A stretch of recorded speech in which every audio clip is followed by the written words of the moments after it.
Welcome to The Definitive Wrap, where we report the truth about American exceptionalism. We love our flag, we love our country, and we believe in America. The Definitive Wrap, where we respect people of faith, the men and women in blue, and our support for Israel. And now your hosts, Bela Sebro, she's the nice one, and Alan Skorsky. He's not so nice. But together they are The Definitive Wrap. I'm Alan Skorsky with my co-host Bela Sebro, and welcome to The Definitive Wrap, where we discuss the news items the mainstream media just won't touch. The Definitive Wrap is proud to be the official podcast of VinNews.com. We are now 3 weeks since the Muslim Brotherhood, Iran-backed Hamas terrorists from Gaza, fired 4,000 rockets into Israel. We are now approximately 2 weeks since the Israeli-Hamas ceasefire took place. What we are now dealing with, however, is the aftermath. In a normal world, reporters and pundits would accuse Hamas of declaring war on Israel. Israel responded harshly, but only targeted specific areas of Gaza because, as former British military commander Richard Kemp has testified repeatedly, the IDF is the most moral army in the world. But we are not living in normal times. In America, the activists who would rather defund the police and fight crime would rather defund Israel than fight radical Palestinianist and Islamist terrorism. We expect biased reporting from the typical media outlets, but now we are getting expert commentary from so-called late-night comedians. Our special guest today, Shahar Azani, whom Bela will introduce shortly, responded to Trevor Noah via YouTube. In a nutshell, Trevor Noah, the so-called comedian, not wanting to discuss history or facts, just wanted to make the claim that the side with the higher casualties holds the moral high ground. This past week, the New York Crimes, the paper that covered up the Holocaust and opposed the creation of the modern state of Israel in the 1940s, recently ran a front-page story of children dreaming of becoming doctors as victims of Israel's barrage of firepower. Once again, they were caught fabricating pictures, and of course, they left out that many of these kids were killed by Hamas's own rockets that failed to fire properly into Israel. I am afraid this is just the beginning of what Jews and supporters of Israel are going to have to confront, from media outlets to academia to student activists to the halls of Congress. The Iranian-backed terror cells who support Hamas now have a foothold in America. Bela? Thank you, Alan. So a bit more of a background for our listening audience regarding some of what we are covering today. Trevor Noah, the host of Comedy Central's The Daily Show, caused outrage over his anti-Semitic rant about the Israel-Palestinian conflict. Actually, it was on Tuesday, May 11th, when Noah told millions of his viewers that Israel should minimize its response to the thousands of Hamas and Islamic Jihad rockets being fired at Israeli civilians. Making matters worse, he compared the situation to a scuffle between himself and his little brother, asking, quote unquote, as a person who has immensely more power, I had to ask myself whether my response to this child was just or necessary. Could I find different ways to deal with this? This is not the first time Noah has publicly expressed his anti-Semitic views. In 2009, he tweeted anti-Semitic images stereotyping Jews as wealthy and other disparaging commentaries. With us today is Shahar Azani, who responded to Noah's rants and took him down for what he has said. Shahar is a leading pro-Israel activist in the US and a former Israeli diplomat. He is senior vice president at JBS, Jewish Broadcasting Services, and was formerly executive director for StandWithUs Northeast Region. He served as an Israeli diplomat at Israel's foreign ministry for over 15 years in London, Los Angeles, Nairobi, and as Consul for Media Affairs and Spokesperson at the Consulate General of Israel in New York. Shahar, welcome to our show. Pleasure to be with you. Trevor Noah is an example of a celebrity who freely spreads anti-Semitism without any qualms. Is this the new normal, that celebrities have no reservations, criticizing the state of Israel without worrying about ramifications? When did this become okay? In what universe did it become okay to use TV and social media to spread hatred of the Jewish people? Please explain this to our audience. And also, we would love to hear about your famous reply to Trevor Noah. Well, thank you very much for the question, because it leads us to a very important point that usually goes amiss, which is the issue of fashionability. It becomes fashionable to say words like free Palestine from the river to the sea, without really knowing what you're talking about. And I think a great example we saw about a year ago on Bill Maher's show on HBO. He hosted the American singer John Legend, and they entered the discussion. It was around the time when Ilhan Omar came up with "It's all about the Benjamins," of course, which is a political statement, not anti-Semitic, of course. And in the course of that discussion, John Legend says, it's a progressive talking point to stand up for the Palestinians and speak up for them in the US. And he was asked by one of the panelists on the show, what do you think, what's your position on what's happening in Venezuela, on the execution of demonstrators on the streets by the government? And John Legend was very sincere and honest in saying, I don't know much about Venezuela, but I keep on hearing the words Israel and Palestine. So, So without knowing a thing, he tells you that just because it's popular and it sounds good, then this is something I'm gonna carry. This is something that we see the media carries. This is something we see prevalent on social media. And then here is the really boggling thing. You see all of these demonstrations. Some of it are called peaceful, some of it. And in these peaceful demonstrations of smiley people holding hands, you see them also holding signs.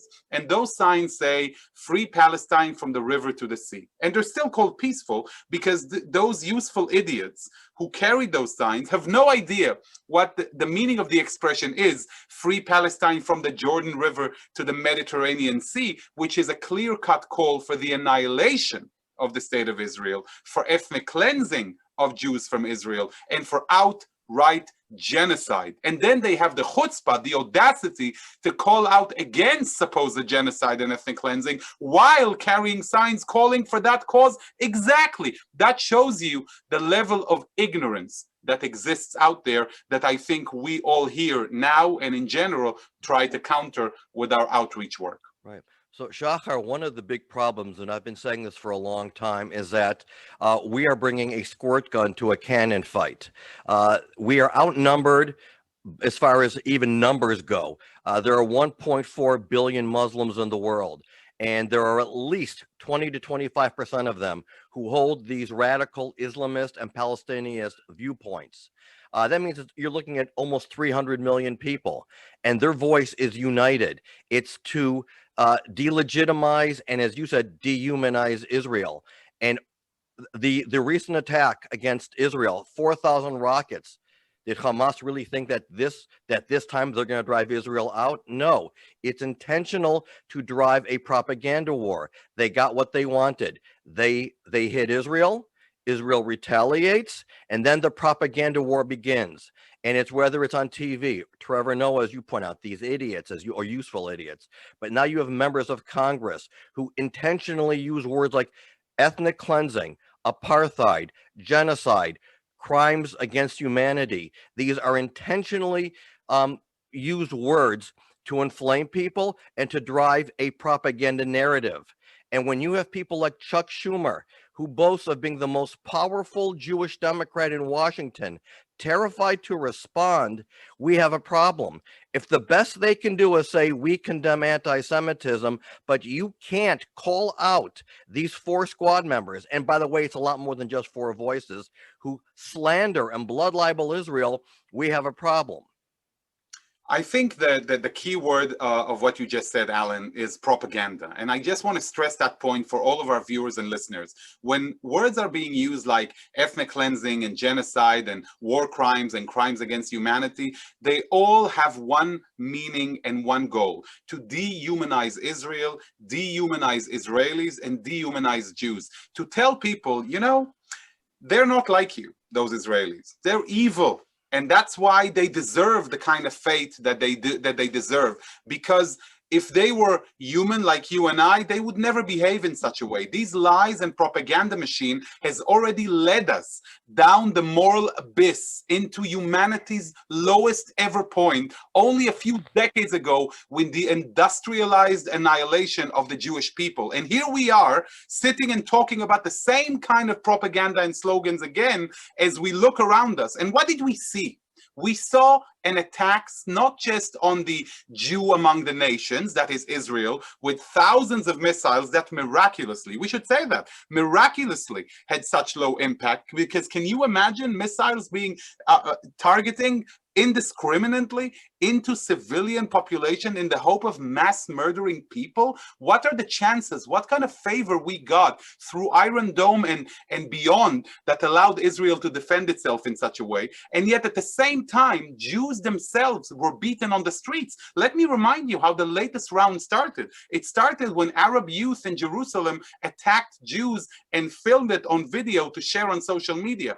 Go fast forward through the war and you see similar images in Berlin, London, in Los Angeles, and right here in New York, when Jews were beaten just because they looked Jewish. That is a direct result of the process of propaganda and dehumanization that we have gone through. There is a cost to those expressions that we hear on Twitter, on TikTok, and on social media. And you are absolutely correct in demanding not just condemnation or statements of support, but downright action, and a very strong action against anti-Semites and against anyone who participated in lynching Jews anywhere, because action is needed in order for us to prevent us from going down this slippery slope. I just want to mention one more point about Trevor Noah, and not just Trevor Noah. We've had John Oliver on HBO doing the same thing and telling us what? Telling us that, you know, not enough Jews died.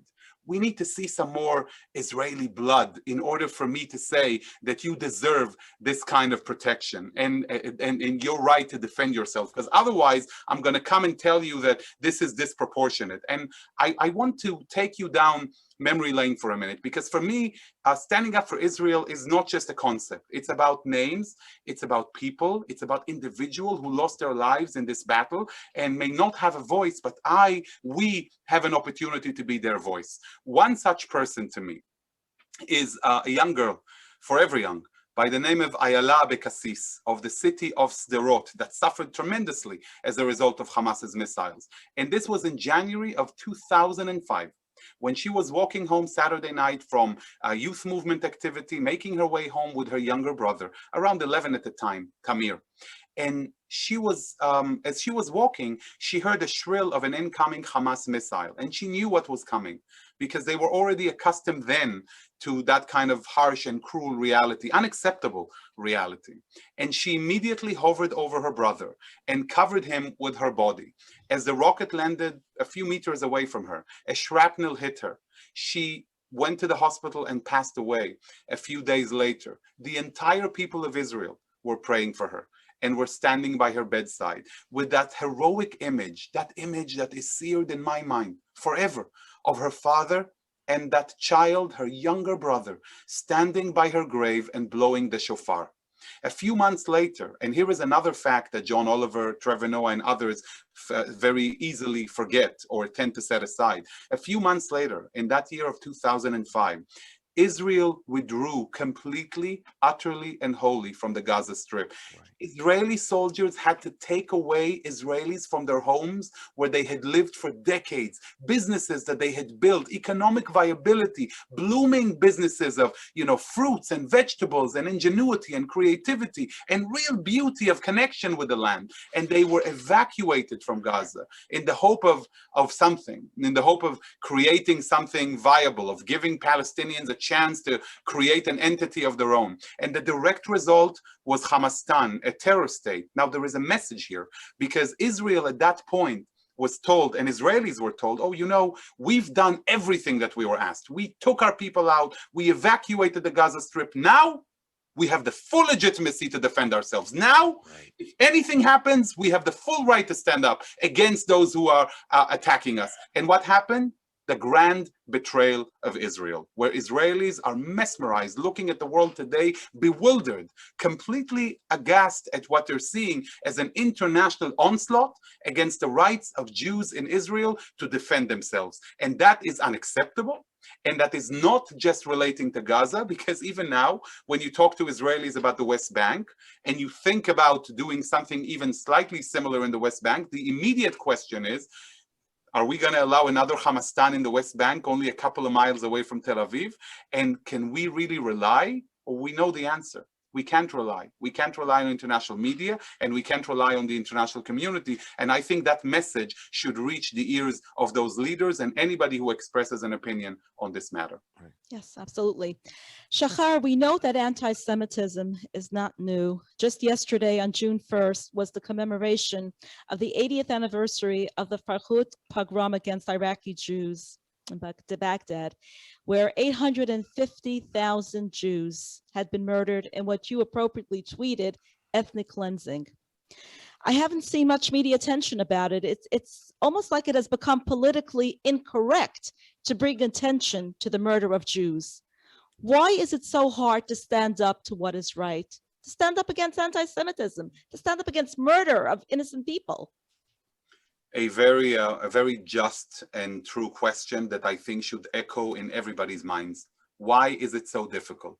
Why is it so rare, few and far apart, that we see celebrities and others who come to the front stage and say, anti-Semitism is unacceptable? How could it be, again, that only a few decades after the Holocaust, it becomes unacceptable to stand up against Jewish suffering, that only few like comedian Ilan Gold and actor Josh Gad have come out forthrightly and said, this cannot happen, we stand strongly against it? And why don't we hear more voices? And you're mentioning the Farhud in Baghdad in Iraq, a terrible occurrence. I've spoken with survivors who went through this, and here we are living the Jewish reality again of pogroms against Jews, not just on the streets of the US, but even within Israel, in the mixed cities where Arabs attack Jews just because they're Jewish. And this ignorance relates not just to what happened in Iraq. My grandparents came to Israel from Yemen, and like so many others, so many other Jews and Jewish communities from all over the Middle East, close to 1 million people who were ethnically cleansed from their homes, whose property was looted, so many of them dying at the hands of their attackers or on the way to safety, made their way in this grand ingathering of the exiles. All of these refugees absorbed in Israel to build the amazing Israel that we have today. And yet you can't even mention them, because whenever the word refugee comes to the front of any kind of panel or media or discussion, it always has to relate to the Palestinians, as if these Jews never existed. Well, they did exist. And we are here to utter their voice. We are here to make sure that their memory and their sacrifice is not forgotten, but forever upheld, because the conscience of the world cannot be kept quiet in the face of their suffering. We will not allow it. So Shahar, there's one big problem with what you just said, that people like you, people like me, we think that the truth matters, and the truth is not the issue here. This is a propaganda war. 2 years ago, or maybe it was a year ago, Rashida Tlaib from Michigan says that her ancestors welcomed the Jews from Europe escaping Nazi Germany, only to be displaced by the Jews. And not one person stood up and said, no, your ancestors were colluding with Adolf Hitler and the Nazis to exterminate the Jews. Your ancestors warned the British, if you let any more Jews in, we're going to blow up your buildings. And there's another issue at hand here. With all of the Arab, Palestinianists, and Muslim groups, they all have one united voice to end Israel's legitimacy. Whereas we Jews, and there's a saying, if you have 3 Jews in a room, you'll have 4 opinions. We have many different types of Jewish groups. We have those who are unapologetically pro-Israel.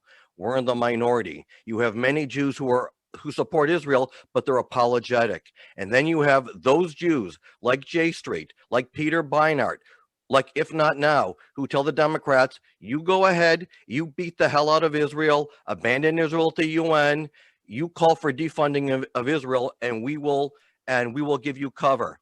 Several weeks ago was J Street's convention.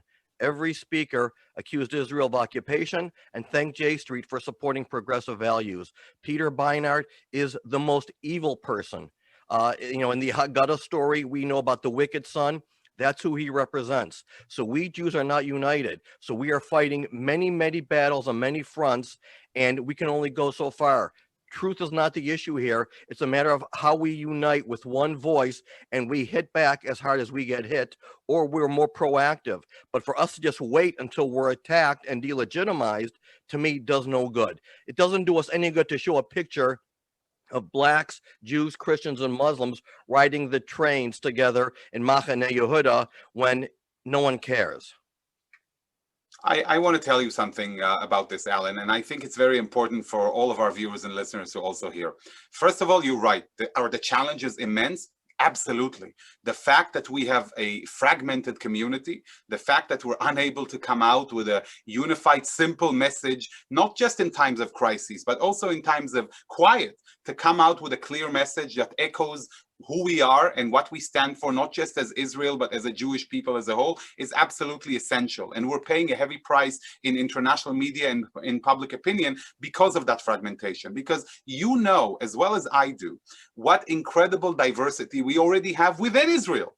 The differences of opinion, the differences of parties, the Israeli politics that couldn't be more vibrant than any other political system we see across the world. Unbelievable, amazing. That idea of, having two shuls, two Jews, three shuls, that notion of that diversity in politics and beyond, it's what sustains us. It's what makes us who we are. And yes, we have a great challenge with those from amongst us who come out to supposedly be, wearing their Jewish identity with pride, but actually stabbing the Jew among the nation in the back by undermining our very legitimacy. But I want to tell you something else. Look at Israel. If we use the same terminology, when we look at the challenges we face in public opinion, and the kind of realities that Israel as a country faced at the time and continuously facing, how much of a faith realistically would we have in Israel's ability to prosper? And yet, when you look at Israel today, you understand that Israel has that secret sauce, that out of necessity comes this great drive of invention and ingenuity, not just in the fields of defense and security, but also in civilian spheres. And that is downright inspirational. And that hope and inspiration is what has carried the Jewish people for thousands of years. That is exactly what brought us to reestablish our country in our homeland after thousands of years of exile where Jews came. Think about that miraculous moment from all over the world. And I just had a conversation with Israel's ambassador in Geneva. I asked her, I said, listen, you sit there in the belly of the beast with the UN Human Rights Council, fighting the bias, the discrimination, the double standard, the ridicule that this UN Human Rights Council is. How do you do it day to day? And she looks at me with a smile and she tells me, Shahar, it's the work we do here every day, not just with the council, but with a variety of international organizations that work here, from the World Health Organization to the Maritime Organization to telecommunications to even patents and technology. And we're making a difference every day. And you know what? Outside of the sphere of the geopolitics of Israel and the Arabs or Palestinians, the tremendous respect that the nations of the world have for Israel, the last resolution, by the way, for the first time passed at the World Health Organization, just on the same day, on Friday, when the UN Human Rights Council passed its own ridiculous resolution, was co-sponsored by 50 states, was accepted in consensus, unanimity at an international organ. There is a lot that's happening out there, not just in the field of media and public opinion here in the US. I've been an Israeli diplomat for many years. I have seen Israel performing in Africa, in Asia, in parts of Europe. I have seen the respect people have for the Jewish state. I urge you, Alan, I urge everyone to continue doing the work that we do, to continue speaking up our truth, because all of these forces working against us, they want us to despair. They want us to look at the same Peter Beinart voices echoed again and again and again that the New York Times brings for, guest columns in this conniving way of telling us Zionism doesn't deserve a state or deserves to be eradicated, for us to lose faith. But this is one thing we will never do. We will never lose faith, because if there is one thing that I personally can tell you I feel is immense gratitude for who I am and for what we're able to do today, because I have the zchut, the privilege to stand up for my state and my people after thousands of years where my ancestors didn't have a state to stand up for and had to suffer the consequences as a result. The third temple shall not fall. Thank you, Shahar. You wrote a fascinating piece entitled My Brother's Keeper when you mentioned how the ICC, the International Criminal Court, made headlines when it confirmed that Palestine is a state party to the Rome Statute, extending the ICC's jurisdiction to Gaza, the West Bank, and also including East Jerusalem. Shortly thereafter, the ICC's prosecutor announced that she would launch an investigation against Israel regarding Operation Protective Edge, Israel's defense war against Hamas Gaza missiles in 2014. Please tell us about that. Well, you know, this goes hand in hand with what we're seeing at the UN Human Rights Council. These resolutions, even though they don't have any practical immediate ramifications, they have a goal. And I go back to what Alan said about the propaganda war. Once you make these voices heard continuously, every year, every few months, these anti-Israel voices, even though each and every one of them does not have an immediate standing or impact, together they become what you call international customary law. In the same manner you've seen in the last few decades, the anti-Israel resolutions that come up at the UN General Assembly every year. You have dozens of these resolutions, and they're voted on automatically against Israel. So even though the General Assembly resolution in and of itself has no immediate impact, it becomes this amorphic body of evidence that then is taken to the International Criminal Court, where the International Criminal Court, by the way, against the dissenting opinion of the Hungarian justice, it needs to be stated, says, you know, there is enough here to suspect possible war crimes, just like the resolution said for the UN Human Rights Council. So now we have the legitimacy because, look, these are resolutions that have been accepted for decades. So there is enough here to go on to launch an investigation against Israel. This is why it's not meaningless. This is why our fight against propaganda is not meaningless. It has a significance long term. And I want to say something else. The battle, and I want to talk ICC, but also UN Human Rights Council, is significant not just for Israel. Think about this. There is money going into this attack on Israel. When the council accepted its resolution on Friday, it means a budget of anywhere between $5 to $8 million a year, because they decided on a continuous mandate. It's not going to end their investigation. And those millions of dollars are going to be used for travel for those Human Rights Council personnel who are going to try and come to the region to investigate when Israel is not going to collaborate with a biased organization. There is nothing that's going to come out as a result, aside from more propaganda against Israel. And these are funds that are taken away from people who need help. There are other humanitarian causes around the world of people who require assistance, people that are so easily distracted, forgotten by rogue regimes who control the agenda. So Iran doesn't want you to talk about what's happening in Iran, the mass execution of youth, LGBTQ and others. They want you to remain focused on Israel. But all of this money is taken away from poor people in Darfur. The attack in Kabul, just at the beginning of May, taking the lives of hundreds of schoolgirls, one Muslim against another. What are we to think? That the world doesn't care about Muslims killing each other, but only if a Jew is involved? Hundreds of schoolgirls were massacred in this violence between Shiites and Sunnis. So I urge for a very clear position on transparency and accountability. By the way, called for by the Trump administration. When the Trump administration came to the international organs and said, you either do your job or you're not going to get funding. And they did so with UNRWA. And that is a position that must be respected. And for all those who claim that it's because of the personality, we cannot look into the policy, that's wrong. Even if you may disagree with the personality, you have to look into the policy and say, is that a right and correct thing to do? And when you take away money from the mouth of hungry people in Africa to feed the circus of abuse and hypocrisy at the UN in Geneva, this is wrong, because the money belongs to all of us taxpayers who fund those international organizations. And that is not an Israeli position, that is a human position. That is a just and a right position. Shahar, we have 1 more minute left. So just to finish off, with all that is happening with the new rise of anti-Semitism, which is being inflamed by celebrities of the entertainment industry, what can people do? We are no longer living in an era where we are sheep being led to the slaughter. No, we do not. You know, there's going to be a link for this interview, right? And Absolutely. that's exactly what people can do. They can take that link and share it.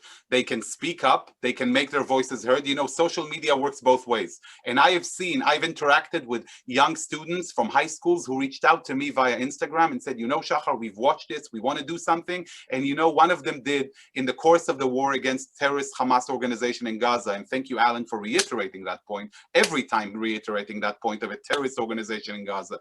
Reached out to an influencer who has millions of followers, who posted Free Palestine. And she wrote to him on Instagram and said, you know, that offends me as a Jew because there is a wider context to the issue. And the result was that that influencer took down their post. They didn't put up a post of Golda Meir, that's fine, but they took down the post that they had calling, you know, against Israel, because they understood that the issue may be a little bit complex. So what I would say is keep on fighting, make your voices heard, do not relent and do not relax, because we have, again, a privilege, a zchut, to stand up for our people and our country to make sure that this doesn't happen again. Thank you for Shahar, thank you giving for me joining us chizuk. today on the Definitive Wrap. Thank you to our listening audience for tuning in, and to vinnews.com for our show being their official podcast. Thank you. Such a pleasure. Thanks for listening to The Definitive Wrap with your hosts, Bela Sebro and Alan Skorsky. Be sure to tell your family and friends they also can listen to The Definitive Wrap on Apple Music, Spotify, Google Play, and your favorite streaming service. See you next time on The Definitive Wrap.